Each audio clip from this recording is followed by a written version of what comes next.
News coming in now. NATO has predicted a new phase of the war in Ukraine, says that it will be even more difficult and bloody. In a latest statement by NATO, reiterating that it will have a quick entry into the second stage of the war, which is already very bloody. It will be more complex, different in nature from the first stage. It goes on to say that in much wider area, both the east and in Donbass, and the south towards Crimea and Mariupol. So according to estimates, they're expecting the second, even more difficult stage of the war, which seems to be dragging on. That's the latest news break that we're getting to you right now on NATO. Joining me on the broadcast is Major General A.K. Sivach on the phone line with us. Good morning to you, Major General. What we're looking right now is the war prolonging in Ukraine, and now NATO predicting that it will be even more difficult and bloody. What more can you tell us? Person you are speaking.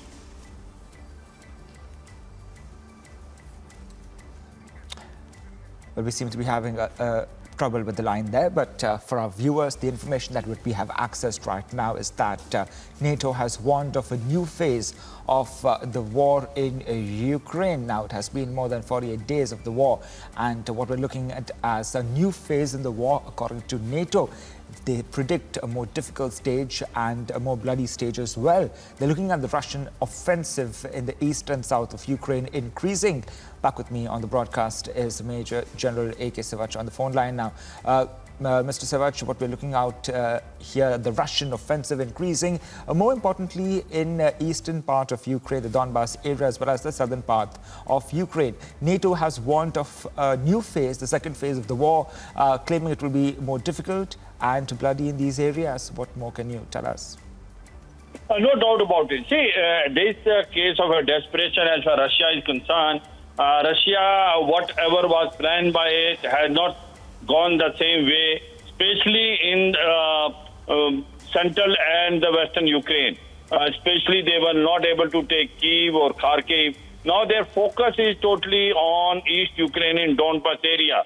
And now they want to take that complete Donbass area, starting from Kharkiv to Donetsk, Luhansk, Mariupol, which will connect Donbass with Crimea, then take Odisha and the southern portion, which is basically dominating Black Sea and Sea of Azov.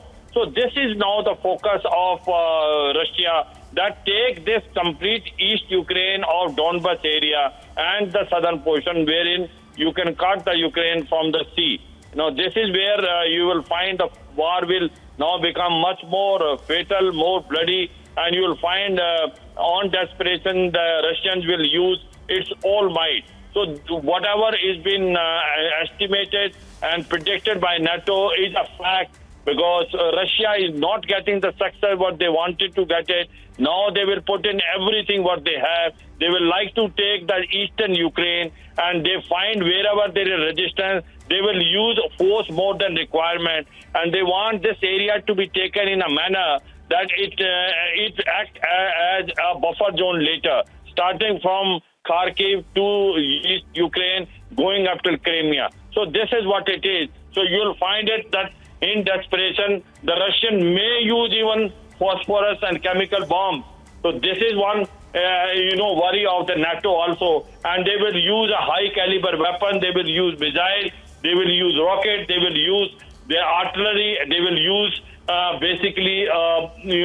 bombardment through the aircraft. So this is going to be a bloody phase now, and Russians are desperate. They want to capture the East Ukraine as soon as possible. And as far as the common population concerned in East Ukraine, right, is slightly in favor of Russia, because 60 to 70% people are Russian speaking, 20% people have a passport from Russia. So therefore, the population right, is slightly with Russia, and they will put every might in coming days, and the war is going to be very, very bloody.